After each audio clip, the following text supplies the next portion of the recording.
Hello, അസ്സലാമലൈക്കും. ഇന്ന് ഞാൻ ഒരു കുൽഫിയുടെ രുചിയുള്ള ഒരു കിടിലൻ ഡ്രിങ്കും ആയിട്ടാണ് വന്നിട്ടുള്ളത്. ഇത് നല്ല ടേസ്റ്റി ആയിട്ടുള്ള ഒരു ഡ്രിങ്ക് ആണ്.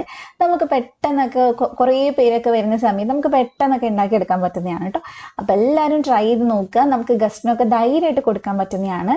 അപ്പോൾ ഈ ഇഫ്താറിന് എല്ലാവരും ട്രൈ ചെയ്യുക. നിങ്ങൾക്ക് ഈ റെസിപ്പി എന്തായാലും ഇഷ്ടമാവും. അപ്പോൾ നമുക്ക് വീഡിയോയിലോട്ട് പോവാം. അതിന് മുമ്പായിട്ട് ഈ ചാനൽ ആദ്യമായിട്ട് കാണുന്നവരുണ്ടെങ്കിൽ ഒന്ന് സബ്സ്ക്രൈബ് ചെയ്ത് സപ്പോർട്ട് ചെയ്തേക്കണേ. അപ്പോൾ നമുക്ക് ലേറ്റ് ആക്കാതെ സ്റ്റാർട്ടാക്കാം. അപ്പോൾ ഇത് ഉണ്ടാക്കാനായിട്ട് ആദ്യം തന്നെ ഒരു മിക്സിയുടെ ജാറിൽ നമുക്ക് 2 ടേബിൾ സ്പൂണോളം കാഷ്യൂനട്ട് എടുക്കാം. അണ്ടിപ്പരിപ്പ് ഒരു 10-12 എണ്ണം ഉണ്ടാവും. അതുപോലെ തന്നെ കുറച്ച് പിസ്ത ഞാൻ എടുത്തിട്ടുണ്ട്. ഇതിന്റെ മെയിൻ ആയിട്ടുള്ള സാധനം പിസ്തയാണ്. അതൊരു 10-20 എണ്ണം എന്തായാലും എടുത്തിട്ടുണ്ടാവും.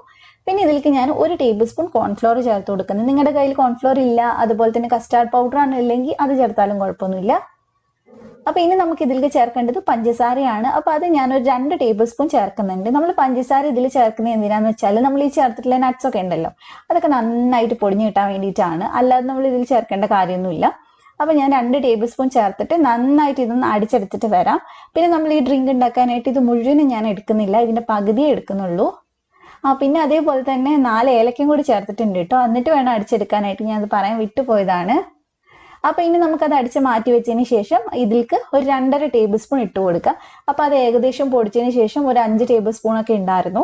അപ്പൊ ഞാൻ 2.5 ടേബിൾ സ്പൂൺ ഇവിടെ ഇട്ട് കൊടുക്കുന്നുണ്ട്. കാരണം മുഴുവൻ ഉണ്ടാക്കുന്നില്ല, 2 ദിവസമായിട്ട് നമുക്ക് ഉണ്ടാക്കാച്ചിട്ടാണ്.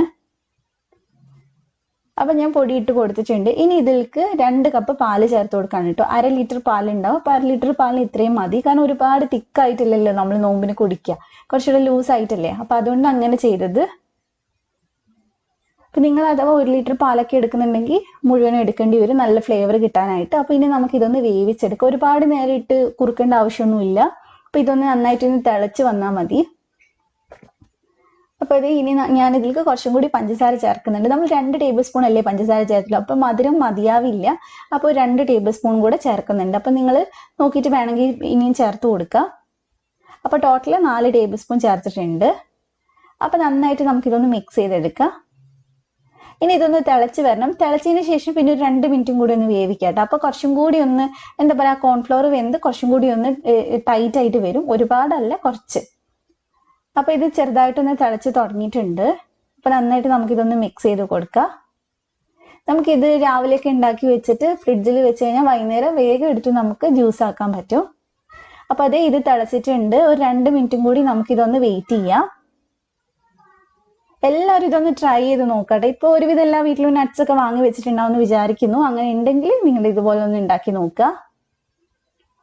അപ്പൊ നമുക്ക് ഫ്ലെയിം അങ്ങോട്ട് ഓഫ് ചെയ്യാം. എന്നിട്ട് ചൂട് നല്ലോണം ആറിയതിനു ശേഷം ഇതൊരു ബോട്ടിലാക്കിയിട്ട് നമുക്ക് ഫ്രിഡ്ജിൽ വെക്കാം. എന്നിട്ട് നമ്മൾ ഇതൊരു 5-6 മണിക്കൂർ കഴിഞ്ഞിട്ടാണ് എടുത്തിട്ടില്ല, നല്ലോണം തണുപ്പിച്ചതിന് ശേഷം എടുക്കുക. നിങ്ങൾക്ക് വേണമെങ്കിൽ ഐസ് ക്യൂബ്സ് വേണമെങ്കിൽ ഇട്ട് കൊടുക്കുക.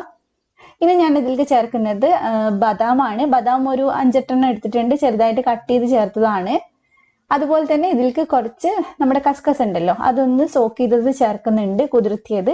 അത് ഏകദേശം 1 ടീസ്പൂൺ കസ്കസ് ഉണ്ടാവുള്ളൂ. കസ്കസ് നിങ്ങളുടെ കയ്യിൽ ഉണ്ടെങ്കിൽ മാത്രം ചേർത്താൽ മതി, ഇല്ലെങ്കിൽ കുഴപ്പമൊന്നുമില്ല. ഉണ്ടെങ്കിൽ കുറച്ചും കൂടി വയറിനൊക്കെ നല്ലതല്ലേ, അപ്പൊ അങ്ങനെ ചേർത്തന്നേ ഉള്ളൂ.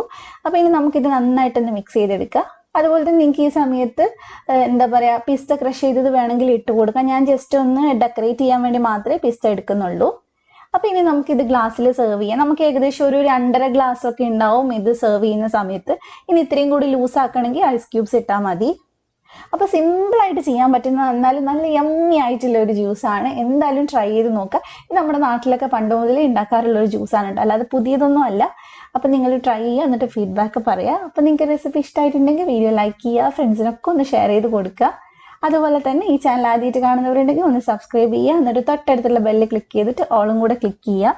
എന്നാൽ മാത്രമേ ഞാൻ വീഡിയോസ് ഇടുന്ന സമയത്ത് നോട്ടിഫിക്കേഷൻ വരുള്ളൂ. അപ്പോൾ ഒരു അടിപൊളി വീഡിയോ ആയിട്ട് ഇൻഷാല്ലാ നമുക്ക് വീണ്ടും കാണാം. Thank you for watching.